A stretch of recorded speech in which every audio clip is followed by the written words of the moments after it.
Welcome to our panel. This is the Niantic panel for building representation in game development. Today, we're just going to talk a little bit about what it takes to really build and create that representation and diversity into the actual games that we're creating. My name is Coralie Rosario. I'm a senior UX designer for Niantic, and I'm also a co-lead for Nianticos, which is our Latin American ERG here at Niantic. And today we have three other panelists with us. Who would like to go first and introduce themselves? Before I forget what I prepared to say, I should go next. My name is Sam Villanueva. I'm a game designer at Niantic. I'm also a member of Nianticos. And next. I'm next. I'm Priscilla. I'm part of the business development team at Niantic, and I work with emerging markets, including Latin America and other parts of the world. So hello everyone, my name is Jason. I am part of the art and design team here at Niantic, and I'm also part of Nianticos. Welcome everyone, and thank you again for taking the time to be with us today and doing this. So before I continue, I actually wanted to take a quick second and ask everyone just where are they from or what's their background? For myself, I'm Puerto Rican. I'm, from the island, and I moved to the West Coast about 10 years ago. Priscilla, what about you? I was born in California, but I like to call myself Mexican American because I grew up between both countries, and so I have a little bit of, both, I guess, cultures. So I identify as both Mexican and American. I'm Puerto Rican as well, but I'm born in South Jersey, so kind of on the East Coast. Grew up on the West Coast in California as well, but my family is up and down the coast as well as on the island. Jason? Yeah, my family is actually from Mexico City, but I was born and raised here in sunny California, primarily in the Bay Area, a little bit in Northern California, but I'm a Bay boy. Nice. So, we all come from different backgrounds, especially on the Latin American side. We all come, have that ancestry from different parts of Latin America. And as we play the games that we like and just kind of build the games as well, we know that the topic of diversity, inclusion, representation is incredibly important for us and in our industry, especially the work we do with our ERG. But we kind of get this question of a lot as well, just why is it important really? Why do we have to create characters that showcase so many different types of backgrounds and ways of being? And when we do talk about representation, we are talking about ethnic, we are talking about geographical, cultural as well, age, gender, race, disabilities, neurodivergence. It's not just one way of representation, it's just really the world in representation. On my end, for me, it's really important for us as we play games, to be able to see ourselves represented in those games. Like me being able to see another Puerto Rican or me playing as a Puerto Rican in a game is an incredibly validating experience. It's like, oh my God, I exist. I'm here. And from another standpoint, being able to create features in games that feel like, cater to people that have barriers when they are playing our games. Being able to provide ways that they can play our games is incredibly validating as well to me. Sam, what about you? Well, I've been doing this for quite a while, so I've kind of seen how games have evolved in their capabilities, and just at this point, they've matured enough to allow us to properly represent, our players and ourselves. And ignoring that is just kind of, it does us a disservice to both our industry and our community if we don't try to take advantage of that and represent everyone properly. Priscilla? Yeah, for me, I think something as simple as gender representation and the portrayal of, women in video games. Growing up, the damsel in distress situation was very stereotypical. And while things are slowly improving, I think there's still, an opportunity for to represent non-binary or gender non-conforming folks. But I really do think that we're making progress. But yeah, I think on the gender front, it's also important.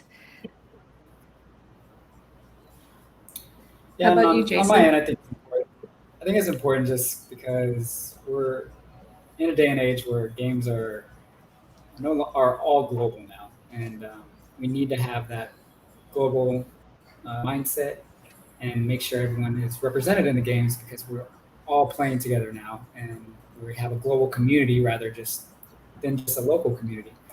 Um, Pokemon Go for their being able to play with people around the world with remote raid passes has been amazing. I've had so many little conversations with people from Southern America or South America, and being like, "Thanks for inviting me. Like, I got a shiny," and just having that little interaction. Don't have anymore, like, well, or we never had before, and now we do.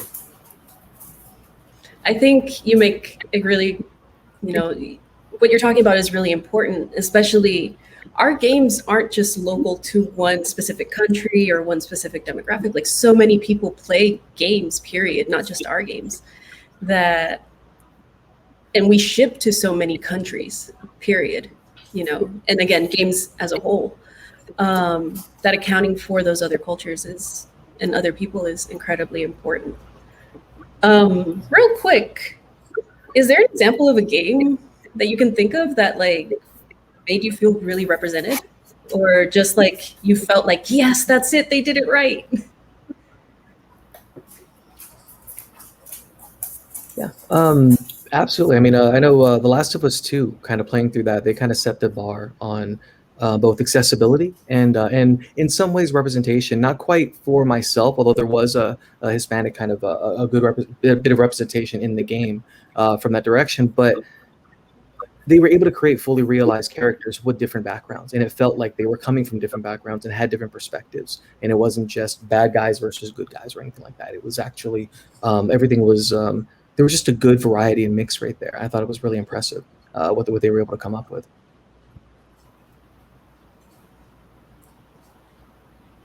I'm gonna pick on someone then, Jason. Yeah.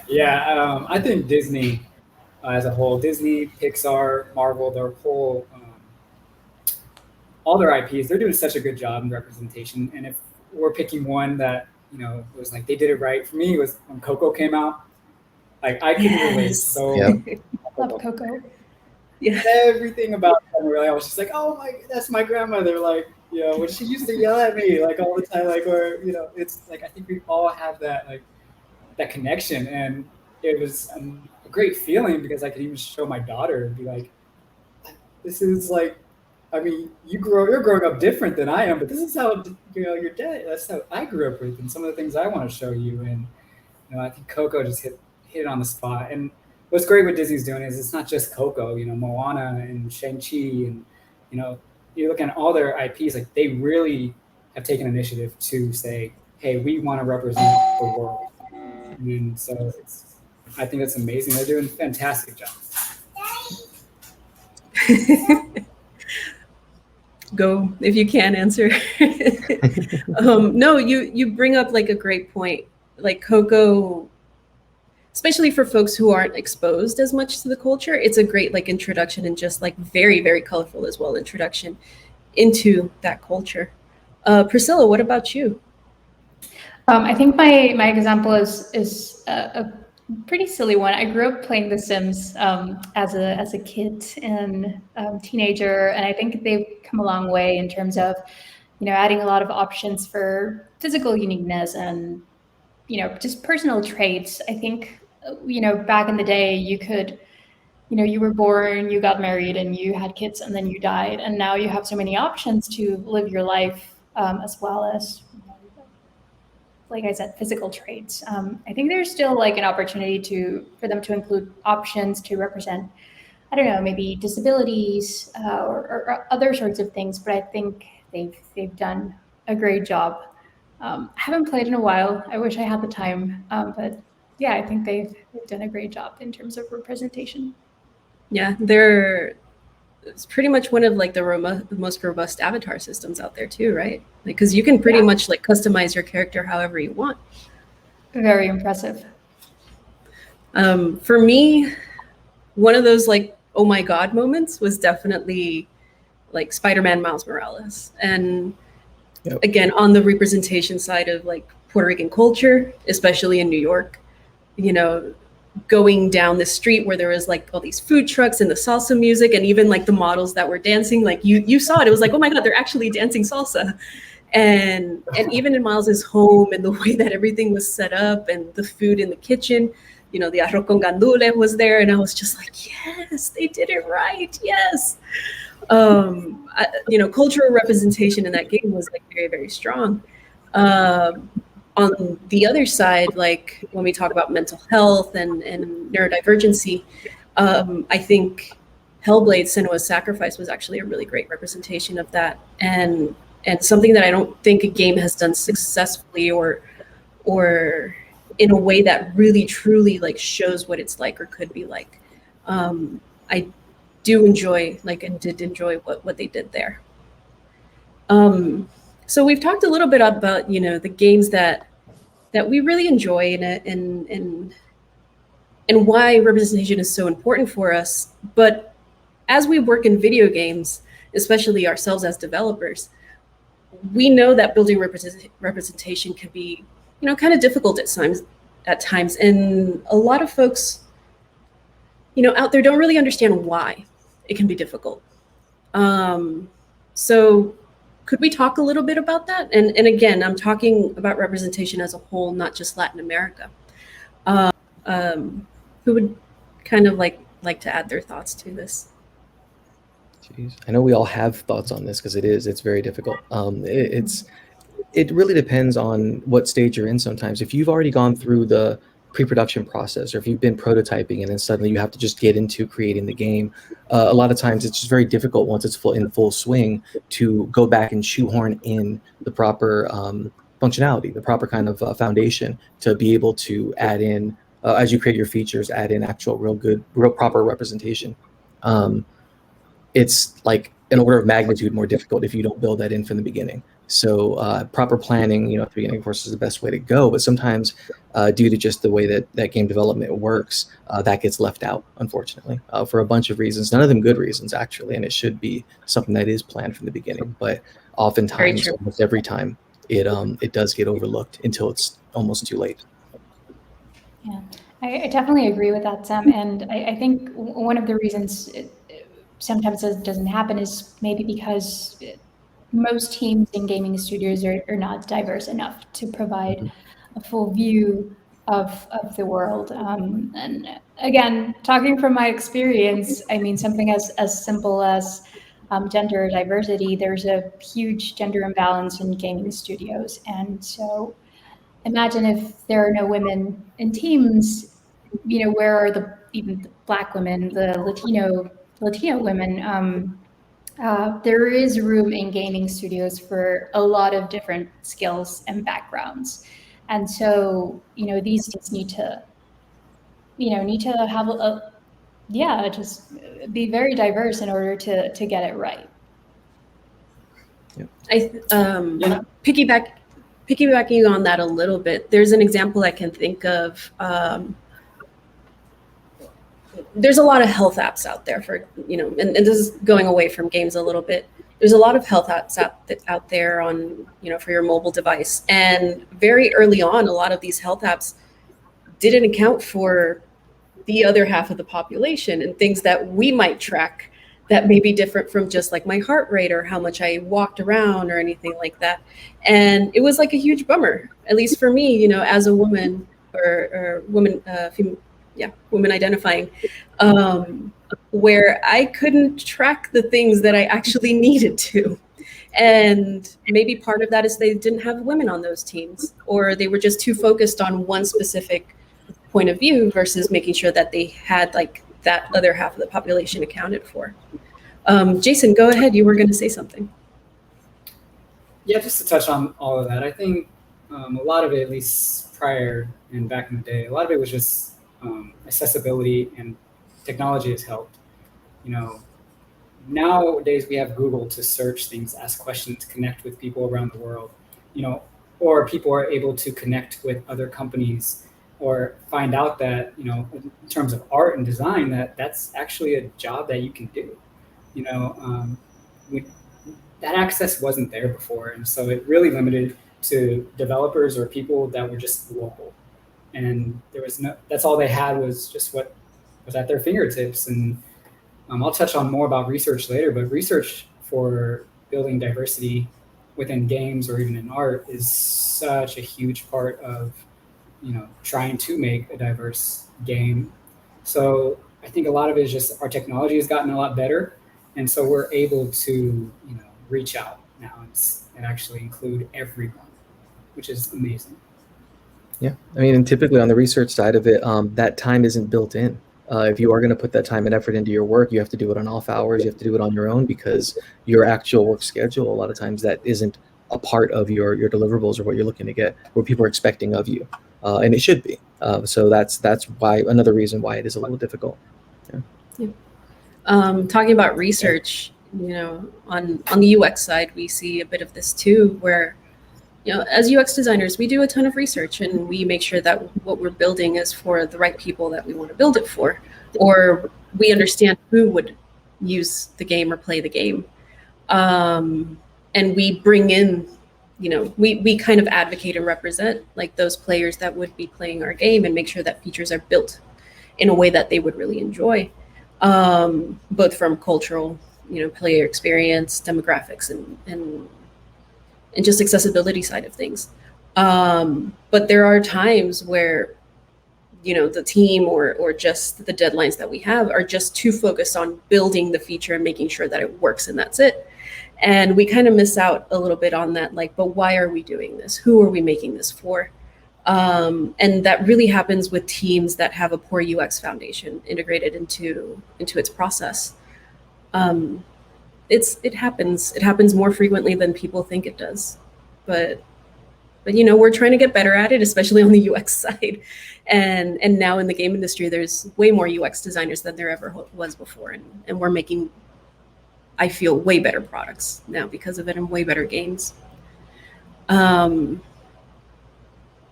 So we talked a little bit, what are kind of like the road bumps and the struggles that we run into when we're making the games. What about, what are ways we can improve actually the process, and taking into account that, none of us are perfect and we're all human, and a lot of this sometimes is trial and error as well.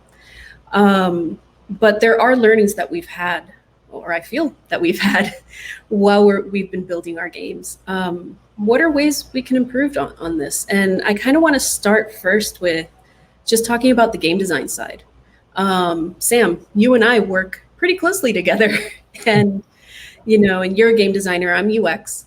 I know one thing that we started really like nailing down, and I know a bunch of other companies and other teams in other places have tried to nail down as well, is like setting up accessibility guidelines. As a game designer, what do you think about accessibility guidelines? Oh, I think they're fantastic. I mean, any kind of guidelines, especially things that are kind of pushing you in the proper direction or in the direction that we've got alignment on and we know we want to go and do, are helpful for design. You want those constraints to some extent so you can know what your core goals are, and then you can work outside of that as well and kind of build on that, but still having that direction is helpful. So having these guidelines available, having something to reference is invaluable if you want to make sure that accessibility is built into the design. I think it's fantastic. And just in case, for those listening, when we talk about accessibility guidelines, we are talking about like anything that's going to affect folks that maybe might be visually impaired or hearing impaired or have any mobility issues. These are just very basic standard, like, hey, you can improve on your font size, or make sure that there's a way to do like maybe text to speech, or have the phone repeat the options back to the player if they are visually impaired. Things like that, just very, very basic. Color is a big one that, on on art teams, like they consider like any sort of like color blindness and try to pick colors that work better for any sort of iconography or UI or anything that's messaging back to players.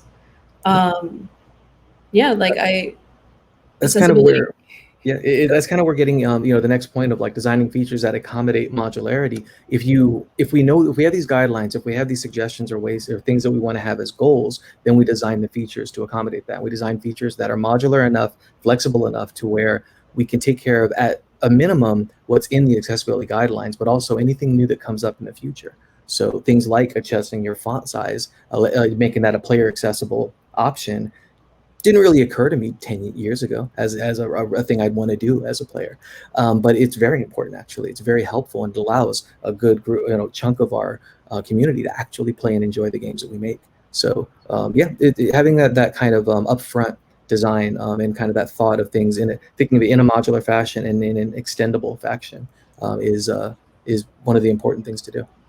Yeah, on our end, on the UX side, like we also create usability standards and just like style standards as well for the game. So whenever we're creating a new screen, we're making sure that like, hey, if we do have these accessibility guidelines for us and these design features, and make sure that everything's modular or created in a way that from screen to screen we can reuse the same things and keep that consistency, feeds right into like what game design is doing, and we just have the pieces and the pieces work. It's just putting them in. Another thing that we do a lot as well, we actually consult our ERGs for any sort of like maybe storytelling new feature or characters that we might think would be in our game, as well as, again, accessibility wise, we lean into like folks in our disability and accessibility ERG. And for those who are listening, I'm not sure if we repeated this earlier, but an ERG is an employee resource group. It's a volunteer-run, employee-led group that really what our goals are is to serve the communities, like internal and external, that we want to make sure are being represented and accounted for, again, not only in the company, but also outside of the company. With Niantic, we are the Latin American ERG. So everything that we do is focused on the Latin American community inside of our company. And we provide workshops and ways to help people grow professionally. And then externally, we work with a bunch of events like this one to talk about, representation and talk about ways that people can empower themselves.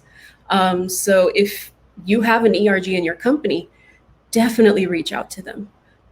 If you have even affinity groups as well, because usually ERGs start as affinity groups, reach out to the affinity group and have them test your game and give you feedback on your game or your ideas or your concepts. It's super awesome to have them there. It's incredibly helpful. Yeah. It's not a small thing. It's actually a really, really big thing. And that's how you get that authenticity. That's how you get that, you can really show through it makes the game better. And an accessible game is a better game. So any way you can do that, a game that has representation is going to be better. It never goes backwards in that way. So yeah, it's incredibly important if at all possible to consult an ERG, get some kind of outside input or feedback on what you're doing. You might think everything is properly representative, but unless you are of that culture, unless you're someone who's steeped in kind of what that perspective or where that's coming from, it's very possible to have some missteps. And everyone has their heart in the right place, of course, but you do want it to be as authentic as possible. And That's the best way to go about it. And usually, like, at least in my process, I bring in art for consulting our ERGs as well. And if we're working on a live ops game or, if it's something that I would work with like Priscilla and it would be for another company or another country, sorry, I would reach out to them as well to be part of that process and talk about, what are the things that we need to change? And to the next point that we're going to go on now, like language and cultural localization.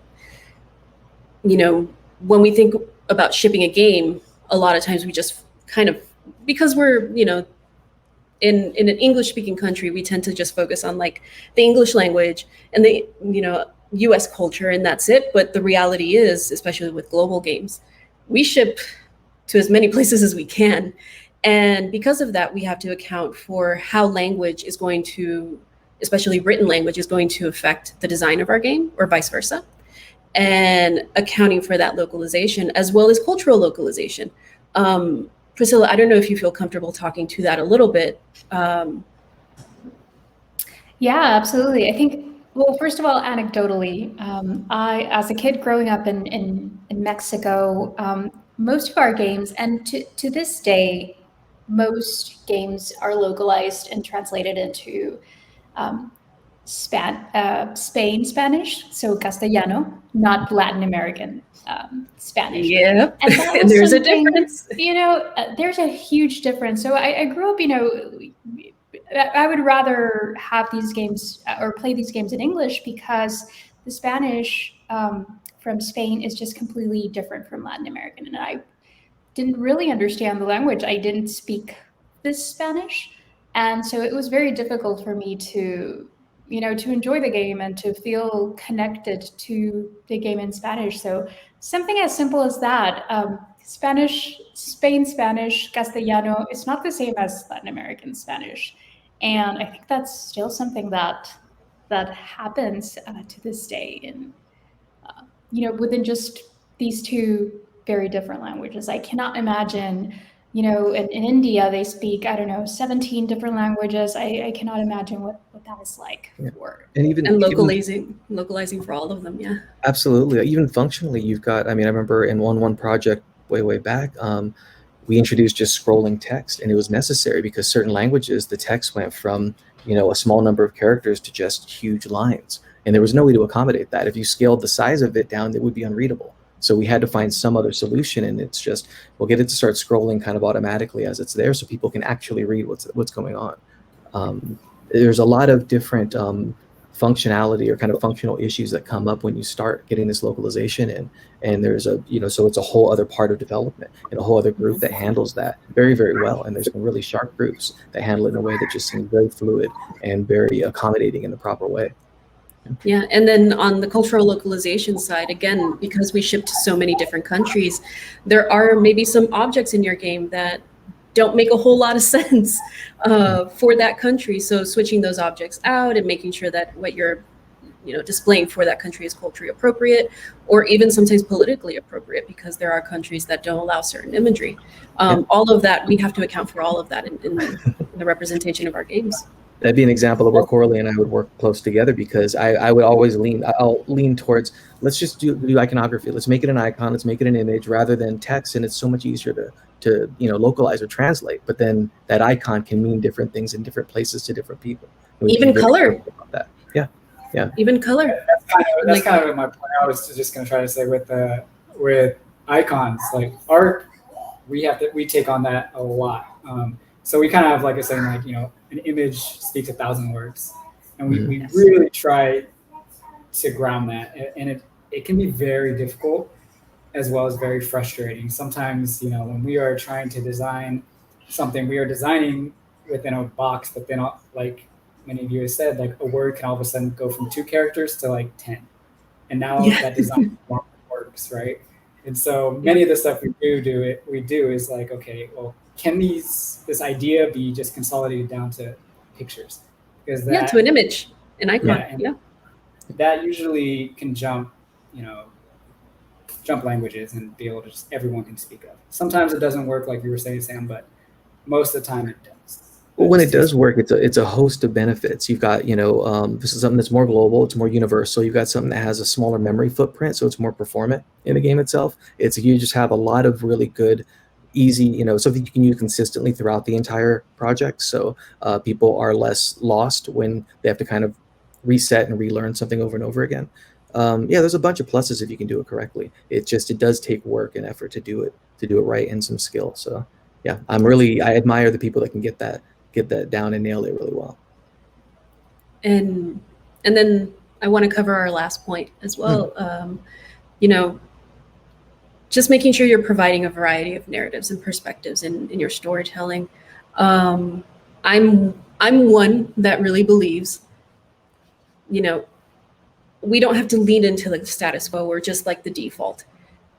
If it makes sense for this character to be Black, to be Latina, to be anything else, be in a wheelchair, and it adds to the story and adds background and just that representation, rather than just, you know, the same thing we see every single time we play a game, then I am for that. Building out stories, building out characters is super awesome, and we work with, you know, our narrative designers on that, and we again reach out to our ERGs to see, especially as someone who is not part of a certain community, are we doing this right? Are we showing cultural appreciation rather than appropriation?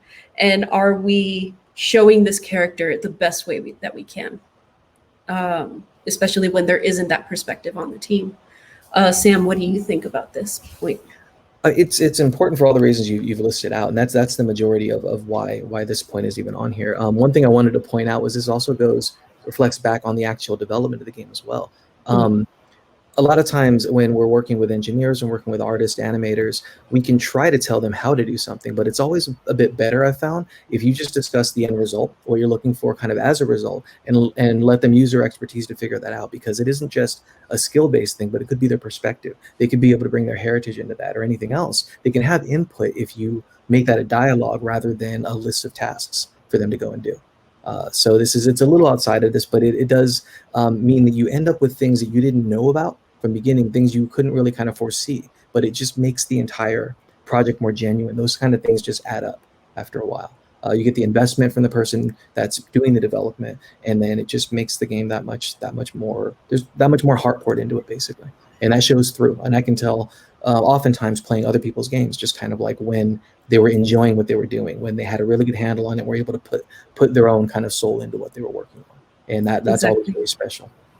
Story's everything, you know, like goes beyond generations, you know, being able to tell stories. You can literally tell the same story and just change something subtle. Like, for instance, Sam and I could have the same path, walk down the same path, but because we're just from slightly different areas, it was just a little different. And that little tweak makes the story feel so unique. You know, that's something in art school we would always say is there's no better story than the real world.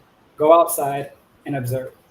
And so when you go outside and you observe and you're really paying attention to people, there will be the same people at the same mall doing the same thing, but there's just a slight difference that makes your drawing or that story so unique to itself. So, you know, it's so important to really understand it. And then on the art side, Jason, you do like a bunch of explorations for characters, I would imagine, whenever, if you were to work on a game that does have like a variety of characters, you would, you know, you talked about it before, like that research side of things, but it's not like you just draw like the first thing that comes to your head and that's it. Like, what is that process typically like for you? It's so much research. I mean, the research is 75% of what we're doing. Execution is something we've trained years to do, but it's actually the research that really makes that believable. So, for instance, if we are, you know, making a set of characters, first we want to see what do we already have in our games, and what other representations do we need, and we will go through the gamut of, you know, okay, we need a little more representation of a female character or of an African American character or Latina. And even just from that, like, I can't just say, like, let's have an African American character. Oh no, like, there is then a variety of others that's just African American character. Like, that's so bland, right? It's just so like, well, where is this character from? East Coast, West Coast? Are they not even from the Americas? Are they from Africa? Are they from, you know, Europe? Like, are they from the Caribbean? Yeah, exactly. And like, it's a big difference. And so we need to understand that and really dive deep into that. And not even just Google search. Like, we should try to reach out to people that are from there. I think just kind of pointing to the ERGs, that's why they're important as well. Like, that's an instant Google search right there. That's even better than Google search. You literally have the perspective right there. Yeah, and that's why that's important, because if not, then we need to go even deeper and check out, documentaries, or maybe even visit the place, if so needed. Or sometimes even hire somebody. Bring in a Yeah. consultant, bring in someone who is culturally aware Yeah, of and that. that could take months and months, like character designs and all that. I mean, 9 months plus. Like, people think we just would sit down, doodle up a character. No, like, it's a long time. It's a long process, and it's a very fun process and rewarding once you get it right. So Jason, now that I have you, I want you to talk a little bit about your process of building representation. Again, just kind of adding to what you've already said, with maybe some examples that you've worked on a little bit. So I know you have, give me a quick second. You have bees. Yeah. So how do you build, what is your process on the art side for building representation? Definitely. So just to call out, the two in the middle, actually, one of my coworkers, Matt Gilson's, work, and the two on the outskirts are mine. But we all have the same process when doing these badges. The badges, we really take a lot of pride in, because it's a moment that we actually get to represent other parts of the world within Pokemon Go. And so you can see on the one on the left there is the Latin American badge. That one I was like, I need to do that one. Like, I raised my hand. That one is mine. Thank you. I want to represent that, and represent in the way that I view my own culture, being, very, fiesta-like, and partying with bright, vibrant colors, and mixing in Pokemon to that. So each one of these, we will dive deep into what represents this certain country or this location the most. The Latin American one was easier for me because they had Latin American representation. Now, if I went on to the right-hand side, I can speak to that one of, Montreal. I just barely went to the East Coast recently, but I've never been to actual Canada, and never been to that part of the world. So I really had to research, dive deep. I even I pinged on Slack, said, does anyone know anyone from Montreal? And luckily enough, my art director did. And he was able to call up his friend that lived in Montreal, and I had a conversation. And you had a sync, yeah. Just had a sync with them, and just, what are you all proud of your city? What are things that, make you happy to live where you live? And because of that, I'm able to write those down, and hopefully, I represented them well in this badge. And so that's kind of our process. It's a very deep process, and to actually do the badge, probably took only a day, but the research prior to it, that was probably a week or two of just research. Yeah, that process, it might sound matter of fact right now and sound, that's what you would do, but the thought, the consideration to even ask that question or kind of go find someone from there wasn't necessarily a thing you thought of or had time for or made time for back in the day. It's just really another example of things evolving a bit, and now that's I would consider that a requirement and not an optional thing, not a way to kind of make things better, but actually what you have to do as a baseline. I love that that's how we've been going, and I like how the industry has been maturing and our process has been getting better and better.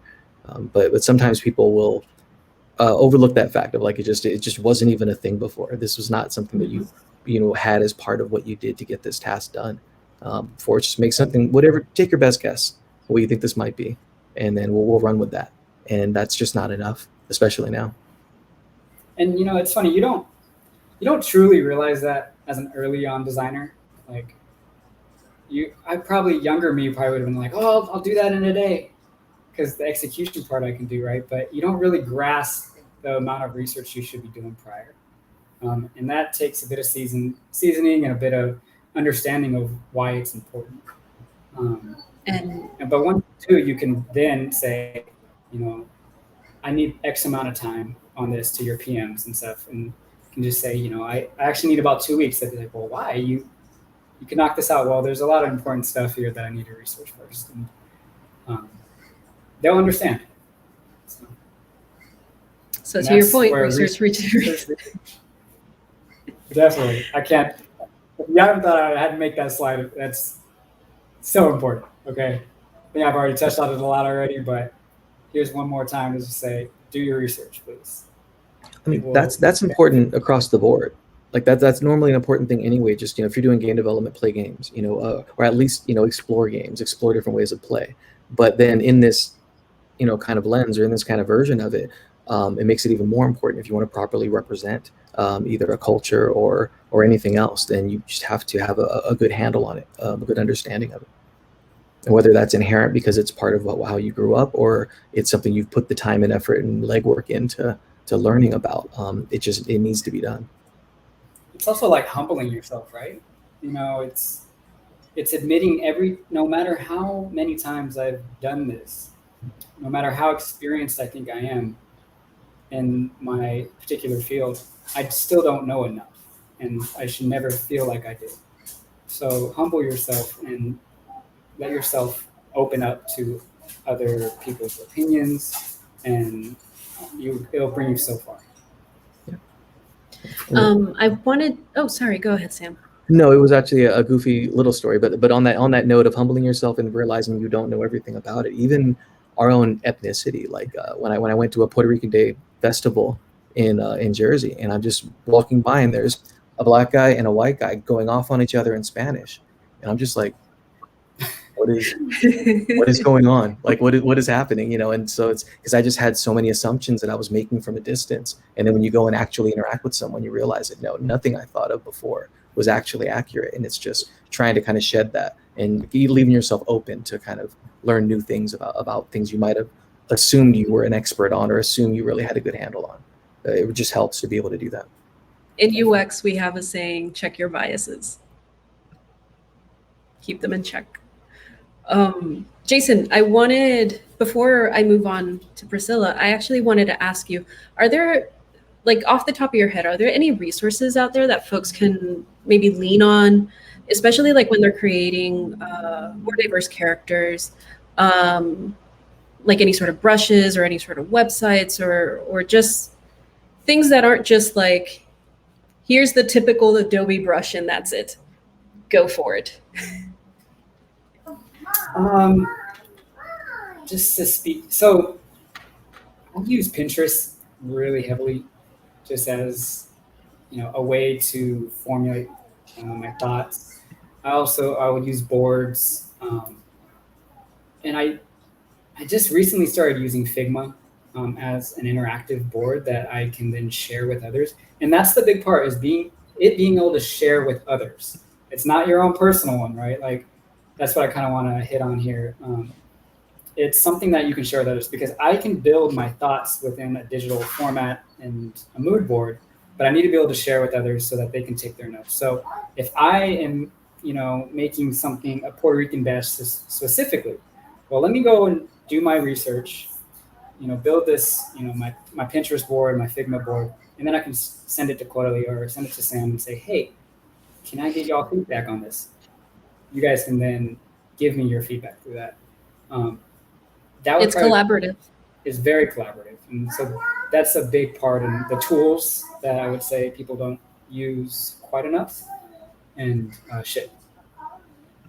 And the great thing about that is that, like we mentioned before, reaching out to ERGs, you can use that same document probably or create emails or some sort of process, or maybe a little more formal process to talk to the ERGs about it. And remember too, when I'm also speaking of tools, like these are just tools. All of them are tools. There's like, if you're saying Photoshop brushes and such like that, those are just tools. Like you can get away with using 2 different brushes to do all your stuff. I can get away with just using Pinterest or just using Figma, but it's the thought process behind it that will take you across the finish line, not the tools. Yeah, taking trips, going and visiting a spot. Even if it's just a day to go visit a museum locally or taking a trip to a different country. All this stuff is very valuable, and there are good examples you can find online of specifically game development teams that have done that stuff and sent teams off to Japan or sent teams off to Europe or sent teams off anywhere else to kind of just soak up some of the culture there, do their proper research, and then also meet people that they can actually reference and talk to later on. And they establish those connections, and then they kind of keep those that communication going, and it just makes their projects that much better. Exactly. Yeah, stay on that point, Sam. I can't stress that enough either. Like, such a good point.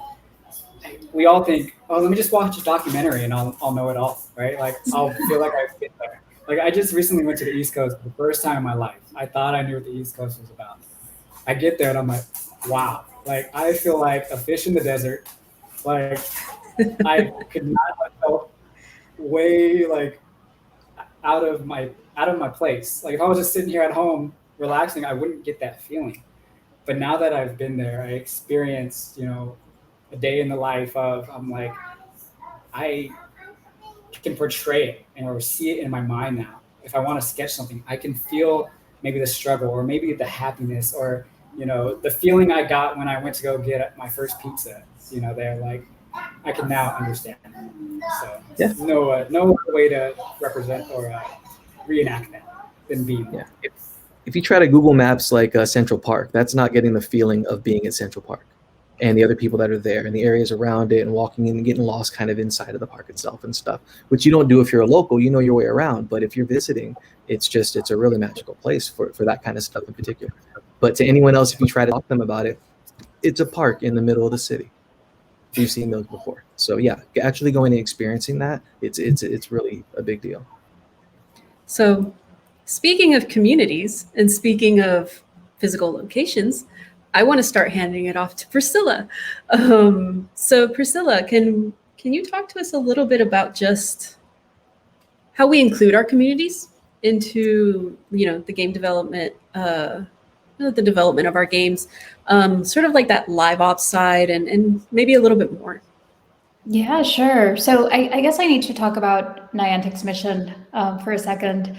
Our mission is basically to enrich our experiences as human beings in the physical world, and really that includes all human beings. That includes everyone. And I think you can really see that through our Ingress Mission Days and Pokemon Go Community Days, which are in-game events that can be played from basically anywhere in the world. There are special spawns, there are special things happening for the community, and really the idea is to get together as players and enjoy what the game has to offer us. And this is Parque Alameda in Mexico City, which is one of the biggest parks in Latin America. During a community day, I think back in 2019, pre-COVID. It was an incredibly fun day. Niantic was there giving out I think it was Pokemon Go anniversary posters. The community is just so solid, and they were all just incredibly happy to be there. And there was this huge moment of taking a group photo. But I think you can see this really across the world. I think right now, given our world situation, it's gotten a bit difficult, but we've found ways to kind of still keep the essence of our games and build community in other ways. We've implemented this thing. We've hired, we call them growth scouts around the world, which are team members in Brazil and Mexico and India and Thailand that really help us bring these communities together. And they're very passionate about our games, but they're also passionate about their culture and where they live. So it's really important to have advocates around the world for global games like ours. There is the core team in the U.S., but it is important to to have folks from everywhere kind of giving their input on how we can improve our game, and that way we can improve community. So yeah, I think that pretty much sums it all up. There's a lot more to it, of course, but I really love this picture. It just gives me really good vibes in Mexico City, the center of the city, and just thinking about all of these people coming together just really is awesome. Yeah, like seeing just so many people. And I know we recently had like another community, like big community event day, like back in summer, and that was just amazing seeing like all the like I'm on TikTok all the time, and just seeing like everyone like just, oh my god, the egg, what's gonna happen with the egg? And that was like really great. Oh yeah, Sam, in Chicago. yeah. Sam, Great.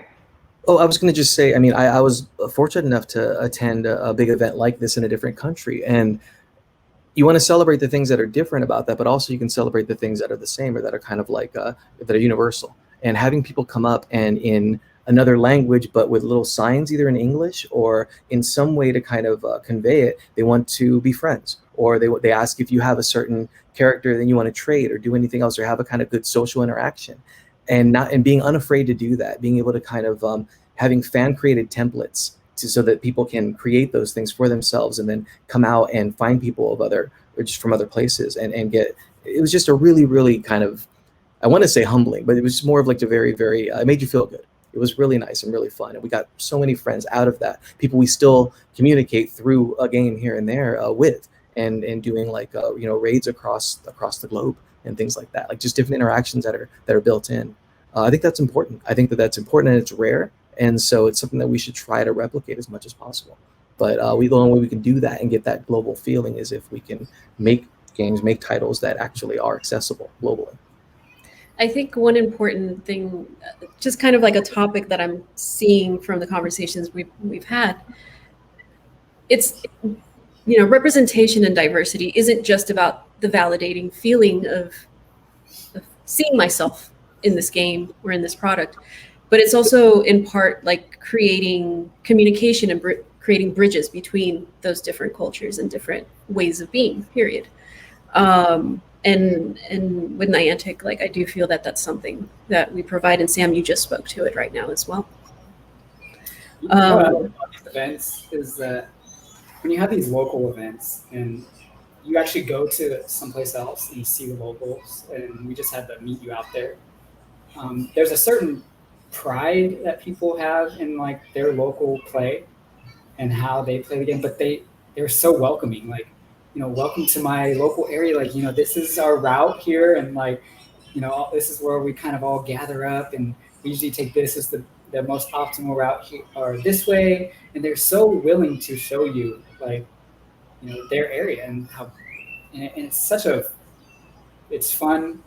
It's very cool to see like just how much pride they have in their city, and it's great to see how welcoming our communities can be. Yes. I love that. Priscilla, can we talk a little bit about this? Yeah, of course. This is actually an asset I really love. Last year we had a Day of the Dead event in Pokemon Go. It wasn't called Day of the Dead. It was called something else, but it was celebrated in some countries in Latin America, and the concept for the live event itself was really cool because the team thought about the we call it pan de muerto, which is bread of the dead. It's called in English, but well, it's not actually made of dead people, but it's what it's called. And so we tie that to in-game items, which is like a puffin, which is this piece of food that you offer your Pokemon, and we thought about very colorful and themed Pokemon to be featured in this event. And we've done this across other celebrations in the world. And I think the Pokemon Go team is thinking about this more and more. I don't know, a festival of colors, Holi in India, and other things, Carnival in March. Those kinds of things, are just like Jason mentioned, Coco. Everybody, loved Coco. And if you are Mexican and if you are, in touch with the actual celebration and culture, I mean, it's just something that warms your heart, right? And if you aren't, then if you aren't actually from that culture, then it exposes you to it, and you learn a bit more from it. And that's what I love. Coco itself was a different version or flavor of something I was kind of familiar with, but not nearly as familiar as I thought I was. Mm-hmm. Yeah, and these stories are worth to be told, like you mentioned earlier, Sam and Coralie. These things make up for great stories for everyone, regardless of where they're from or what their background is. So, yeah, I just wanted to kind of show that a little bit.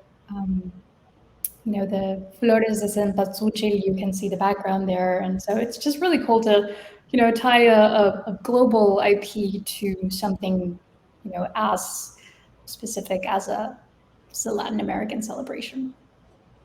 Yeah, I know. So just in case, in Puerto Rico, we don't celebrate Dia de los Muertos at all. We don't even really have anything similar to that. The first time I was ever exposed to it was when I moved to the US, specifically in San Francisco. And I had a very, I don't know, like, it was about like La Catrina, and it was about like face painting and all this stuff. And I admit, my first exposure to it was probably not the most culturally appropriate. And then as I learned through my friends, through other events, through movies like Coco, even though it's like more commercialized, it's still showing that appreciation for the culture. That's where I was like, oh wait, no, this is like a day of remembrance. This is more of a day of like you being able to spend time with the people that you remember, that have been in your lives. Let's fix that. I have to remove myself from the things that I thought this meant and actually look at what it really truly means. And it was a learning moment, and we can all have those learning moments. And even through events like this, it's showing a bit of the importance of that culture as well in a game. It's a very digestible way to have it. And like that, what's that? I love that you said that. That you said like, remember me in a way. Like, I admit, especially growing up in America, California, like sometimes I forget my own culture. And things like this live event, could reinvigorate some things I maybe I need to remember or read up on again, or just ask my family, like, a little bit more about my past and, where I'm from.